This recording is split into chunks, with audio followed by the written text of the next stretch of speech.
On nous a souvent dit qu'il fallait un business plan long comme le bras, un marketing super agressif, un produit nickel.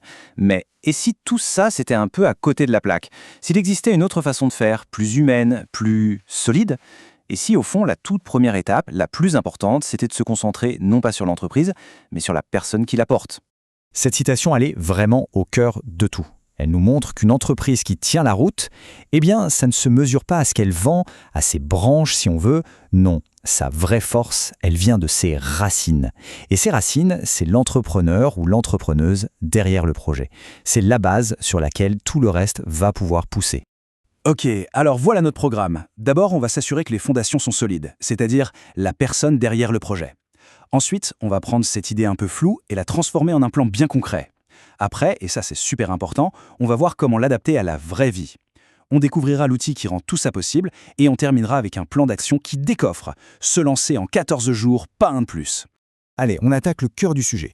Avant même de penser produit, client ou quoi que ce soit d'autre, la toute première pierre à poser, elle est à l'intérieur. Il faut d'abord construire sa propre base. Alors c'est quoi exactement ces fameuses racines? Eh bien ce sont 3 piliers. D'abord, la posture.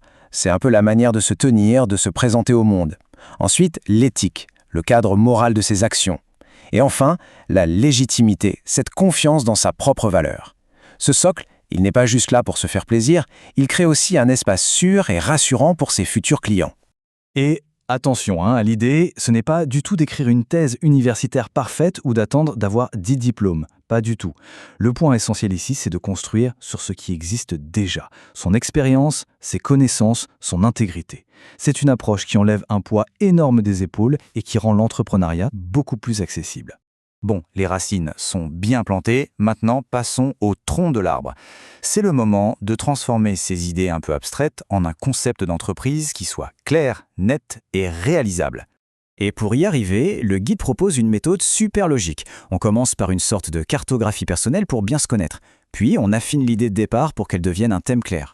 Ensuite, on la passe au crash test avec un score de faisabilité. On définit ses propres règles du jeu avec une charte éthique. Et pour finir, on apprend à la présenter de façon percutante avec un bon pitch. Alors là, on touche à un point qui est, à mon avis, l'un des plus intelligents et humains de cette méthode. Lancer son business, ce n'est pas réservé à une élite qui a une vie parfaite et sans accroc. Bien au contraire. La clé du succès, c'est justement de savoir construire avec ses contraintes, et non pas de lutter contre elles. Et ces contraintes, on les connaît. Le temps qui file, qui est tout morcelé, le budget serré, un mode de vie qui ne rentre pas dans les cases, une santé mentale qu'il faut absolument préserver, ou ce sentiment un peu angoissant de partir de zéro sans le moindre contact. La grande force de cette approche, c'est qu'elle regarde ces réalités en face et qu'elle apporte de vraies solutions. Et la solution, elle n'est pas magique, elle est juste stratégique. L'idée, c'est de mettre en place un système qu'on appelle asynchrone. Ça veut dire quoi ce mot un peu barbare? Tout simplement que l'entreprise continue de tourner, même quand on n'est pas juste derrière son écran. Comment?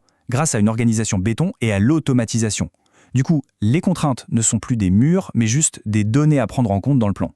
Maintenant, parlons de l'outil concret, parce que ce n'est pas juste un livre à lire passivement. Non, c'est un véritable compagnon de route, un cahier d'exercices conçu pour qu'on mette les mains dans le cambouis et qu'on construise son projet étape par étape. Et il y en a pour tous les goûts. D'un côté, la version numérique, un PDF interactif super pratique, on peut remplir les champs directement, cliquer sur les liens, idéal sur un ordi ou une tablette. De l'autre côté, pour les amoureux du papier, on peut l'imprimer. Pour ceux qui aiment pouvoir gribouiller dans les marges, surligner, en faire un vrai objet, un carnet de bord personnel. Le PDF interactif a été pensé pour être ultra simple. Un texte en bleu, c'est un lien vers un outil. Une zone violette, c'est un espace pour y taper ses propres notes. Il y a des petites cases à cocher pour voir où on en est, pour se motiver. Et les encadrés bordeaux, eux, indiquent clairement « Ok, ici, il faut passer à l'action ». Tout est fait pour que ce soit fluide. Et voilà concrètement ce que ça donne. On passe d'un espace vide à un plan d'action rempli directement sur son appareil. On voit bien que l'outil est conçu pour l'action, pour passer de l'idée à la concrétisation sans se prendre la tête. Le guide ne s'arrête pas là. Il va même plus loin en proposant des fiches pratiques super utiles.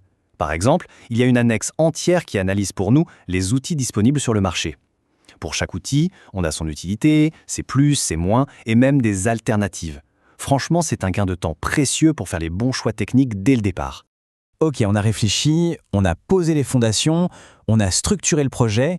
Arrive maintenant le moment le plus grison, celui de passer à l'action. Et cette méthode propose un cadre hyper clair pour ne pas rester coincé dans la planification éternelle.